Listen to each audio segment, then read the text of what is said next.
ये झूठा मतलब झूठी दिलासा तो नहीं दूंगा कि आप कथा सुनोगे तो आपको स्वर्ग मिल जाएगा। मैं ये बात नहीं बोलूंगा। भाई मिलेगा कि नहीं मिलेगा ये तो भगवान के हाथ में है।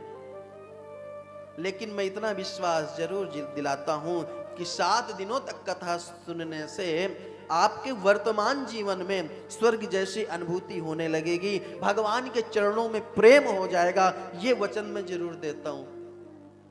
अभी आप प्रेम विहीन बैठे होंगे, परंतु 7 दिन की कथा में आपके वर्तमान जीवन में स्वर्ग जैसी अनुभूति होने लगेगी, ठाकुर जी के चरणों में प्रेम होने लगेगा।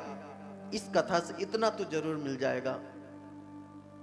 स्वर्ग का मतलब ये नहीं है कि मरने के बाद वर्तमान जीवन में ही स्वर्ग जैसा वातावरण हो जाए।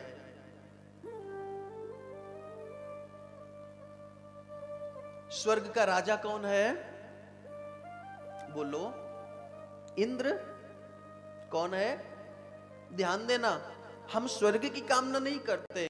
हम क्या कामना करते हैं कि वर्तमान जीवन में स्वर्ग जैसी अनुभूति हो जाए। चलो एक बार हम स्वर्ग को भी देख लेते हैं। स्वर्ग का राजा कौन है? इंद्र।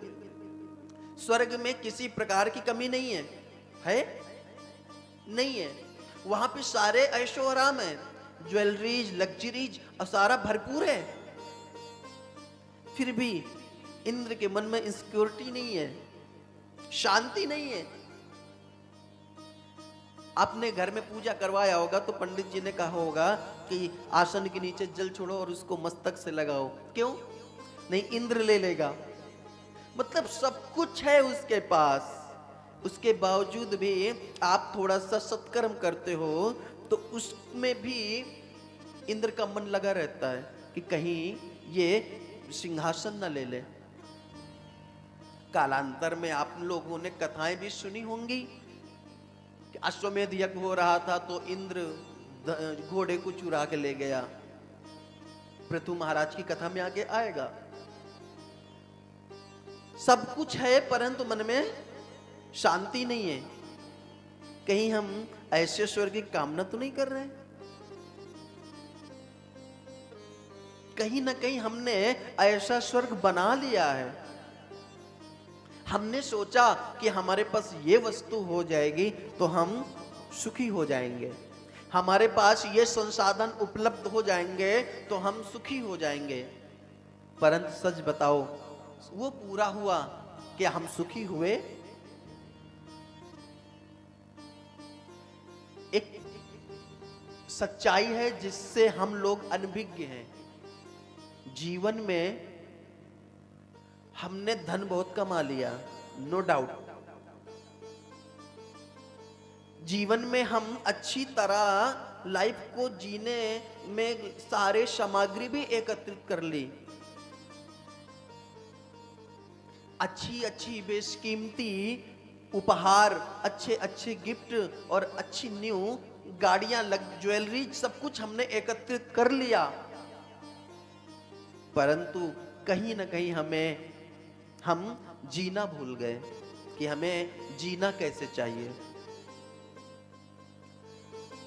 हमने जो चीज चाहा था हमने सब एकत्रित कर लिया और उसको एकत्रित करने के चक्कर में कहीं ना कहीं हम अपनों से ही बिछड़ गए, अपनों से ही दूर होते चले गए।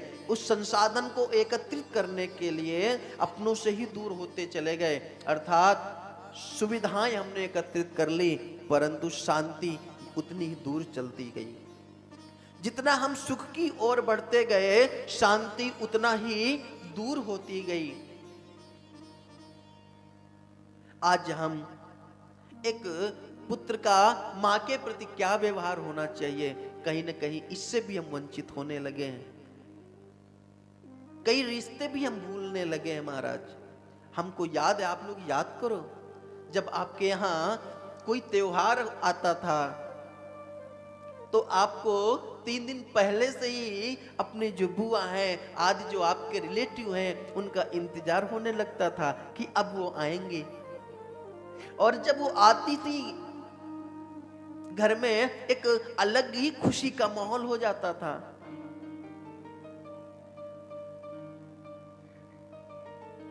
त्योहार मनाते थे साथ में, और उसके बाद जब वो जाती थी ना तो उनको हम सभी लोग द्वार तक छोड़ने भी जाते थे।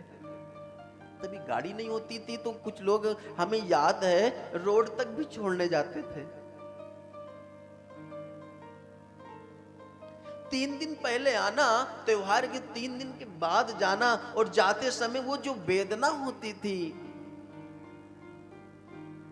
आप सच बताना कि आज वो रह गया है?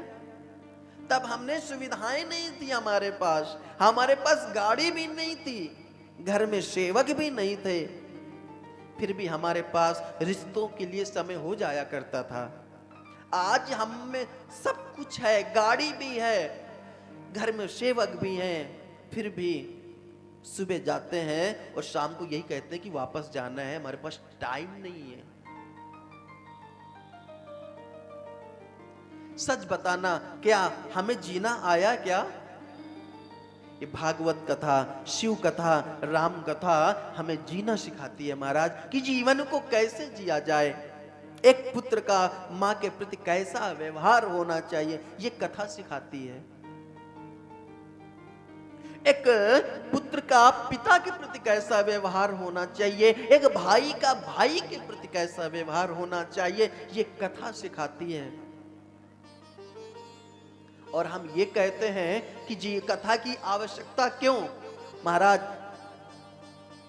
जिस देश में 5 वर्ष की कन्याएं जो दुर्गा स्वरूप हैं वो सुरक्षित ना हो, तो ऐसे स्थान पर ऐसे लोगों को कथा की आवश्यकता है या नहीं? आप बताओ।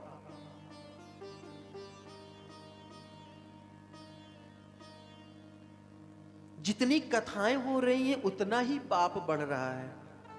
कारण